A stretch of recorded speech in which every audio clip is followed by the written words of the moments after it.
Hello, welcome back to Called to Homeschool episode number 298, focusing on what matters and stop getting distracted. Hello and welcome back, friends. I am not feeling fantastic today, if you can hear it in my voice. I finally caught what my kids have been coughing in my face. For the last week, I was making me giggle so hard because they were quote unquote covering their mouth, but then would cough directly in my face. So all the garlic, all the zinc and everything, I just need to rest and I'll be fine. But I'm sounding a little sick today, so I am going to keep this very short and sweet. I'm excited to talk about this topic because it is something that I have needed a reminder with of staying focused and not getting so distracted. Um, and so I hope that this will be helpful to you too. So, did you know in all my years of homeschooling and currently, I rarely go to homeschool conventions and I rarely follow people who share homeschool curriculum or lesson plans. Why? Because I will abandon something that is working and I will chase the new shiny thing.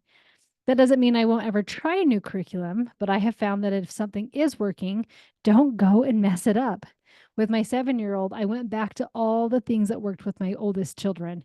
And it has been so awesome because I knew the things that worked with the very simple language arts lessons and reading.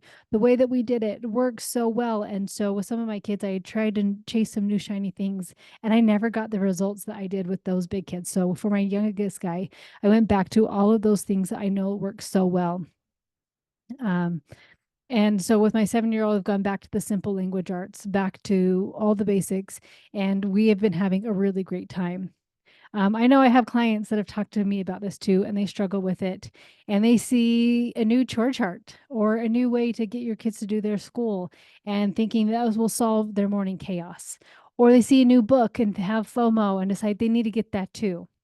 I have found for me it is best that if I want something to supplement our school, that I go and look for that thing directly. So instead of following somebody who's going to giving all of these new ideas and these new markers, this new paint, this new whatever, instead of following that, of when I know we want something to supplement our school or we want to study, that I go and look for that thing directly.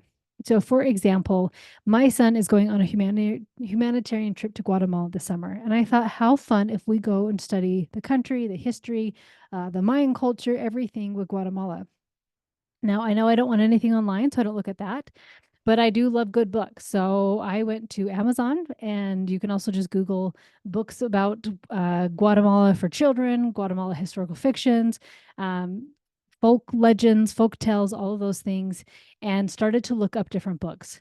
This makes it easier for me to not get distracted by all the possibilities because I'm just looking for a few good books out there. Another thing I can do to get distracted is buy my time. Now, these last couple of years have been quite a change for me, and it was a really interesting change. I called it my midlife crisis, but it was a midlife. What's the nicer word? Is it just change? I'm spacing on the word, but transition, midlife transition. And so the idea, I feel like that my kids just didn't need me anymore, and um, kind of was sad, right? Of just like nobody really physically needs me like they used to need me. And I started to fill my time with things that distracted me. Now, these weren't these bad things, but I did lose my focus. Realized that my babies need me. It just looks so very different now. At one point, I was trimming 70 fingers and toenails, right? Tying all these shoes, helping everyone brush their teeth. There were a lot of physical demands on me when my children were younger, making food, helping them clean up after themselves, using the bathroom, all the things that required a lot of physical attention. And now that my kids are getting older, I don't have those physical demands anymore. But however, my children need me more emotionally now. Now there are questions of what to do with friend situations, being life choices. Do I serve a mission? Do I go move to another country? What do I do with these friendships? Should I date this person? Marriage questions. And I don't know if I've announced this yet, but I got permission. But I'm going to be a grandma this year. So I also get parenting questions and relationship questions. I also have two missionaries out right now, and they need a lot of emotional support when I get to talk to them. This has helped me to bring my focus back to my family and realizing that I need to let some things go because I want to be there for my kids. They are my focus and my priority. As I have prayed about this, I realize the thing that I can let go of.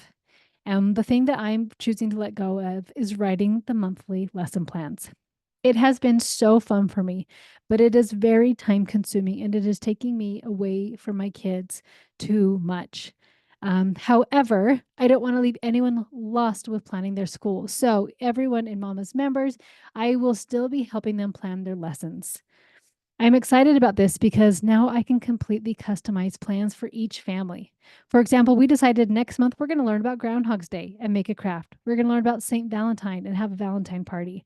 I also get to take my oldest daughter to Europe in March, and I wanted to study the countries where we are going. We found folk tales, historical fictions about the different places, and we're going to learn about them in school. My challenge for you is to remember what is your priority and then make sure that your priority is your focus. When you are focused on what is important, you can remember to say no to the things that take you away from that, even though they might be good things. I'm going to leave all my old lesson plans up on my site in the membership. If those in the membership can use, and if anybody else wants to buy them, they will be there. But in Mama's Members, I'm going to help people create their custom lesson plans. So we can do that in group calls and in private coaching calls. In one of our group calls the other day, somebody was learning about Shakespeare. And I thought, oh, how fun. I could help you with different books that I loved and different things that we did. And so just really helping everybody's education to be completely individualized and helping me to keep my focus what is my priority. Friends, I love you so much. Hope this episode has helped, and I will talk to you next week.